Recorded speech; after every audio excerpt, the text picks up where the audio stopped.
A site migration requires a lot of upfront planning, which is why it's the first step in our 4 steps every marketing executive needs to take to ensure a successful site migration. If you missed our video on this topic in step 1, you can watch it at the link below. In this video, we'll outline step 2, build. You have a site migration plan, but where do you go from here? Let's dive in.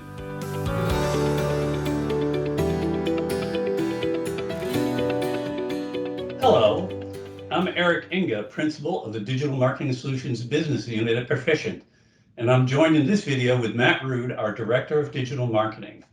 Last time, we discussed planning for a successful migration. Now, in this video, we're going to be discussing the process of building the site. So it's simple as plan your work and work your plan, right? Not really. Even if you stick to the plan of what you wanted to build, you'll likely need some key elements to make sure it's actually going to be successful. Good engagement, teamwork, constant QA for marketing efforts, and sharp, quick decision making. Yeah, in fact, we've seen that the key to successful build phases is really constant engagement and communication, which is easier said than done. So how do we increase the likelihood that it happens? You really have to keep the lines of communication open and honest. Informed parties are successful parties. So get everyone together, make introductions, know who point people are, and foster communication throughout. Also, don't inject marketing at the end of the project. Incorporate them into the greater process throughout the entire build. If you try to shoehorn it in, it's just not going to work. So in other words, integration is what's essential. I mean, marketing must have a seat at the table the entire time. It's not just a pure technology project, so to speak. Would you say that this should be leadership, though, or subject matter experts? I'll give you the standard SEO answer. It depends. But honestly, each will provide some value in the appropriate setting. Ensuring that the right people are in the right seats at the right time is going to give you the greatest chance at being successful, especially if you don't have your team play outside their strengths. Their quality is going to be better and won't suffer. Marketers are rarely devs or SIs and vice versa. So having them work in the area of their expertise is going to work out better for everybody. That being said, you should really be preaching holistic approaches within your marketing team.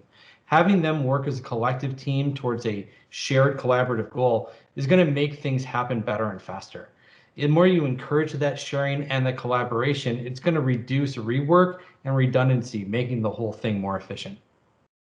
Right, and similarly, interaction with design needs to be thought out too. These two teams really must work collaboratively and use the data to drive their design and experience, decisions. And it's really important also to test on target users and build in a way that allows for easier testing and measurement throughout the process. And in addition, build in a way that allows you to sort of crawl through the process, testing simple elements or individual landing page destinations and things like that, because those things can lead to big wins or increased understanding of how you're going to accomplish the broader migration objectives. And consider having a strategic outlook sitting atop the entire effort. Again, as I talked about in the first video, remembering that there's broader business objectives along the lines that we need to satisfy with this project. So for that reason, we often assign a strategist to act as a liaison between the client, the development team, the internal marketing teams, and the design teams for that matter, to ensure that everyone keeps their strategic end goals of the project in mind throughout the whole process. So what do you do when the rubber hits the road and you're actually in the development process? What can you do then to make things work better? Well, you got to make marketing's goals core to the project by making it, well, part of the project. So, I mean, just integrate as much as you can. So integrate into the development process seamlessly. Is it a waterfall, agile, or Kanban approach? Hopefully there's some framework guiding the overall efforts. And get the marketers up to speed and in sync with the developers really from day one. You got to keep a finger on the pulse of everything that's going on to stay in line with upcoming pushes and releases. understand what's going to be worked on. You got to review requirements, explain integrations or dependencies, answer questions, and as we've already talked about, open the lines of communications before development begins, even in case there are already some questions, and be ready to sign, review and sign off as soon as it's done. And finally, an iterative approach to review what's going on to ensure things are done right and check that your work is complete, whether it's QA or otherwise. But something will always go wrong. It's inevitable. What then? Well, know what you won't sacrifice. Eventually, you'll have to make choices about what to keep in at launch, or if you need to delay launch to accommodate some specific objectives. You need to know those things in the project that are effectively unmovable, like you will push to date if you can't get it done by a certain time.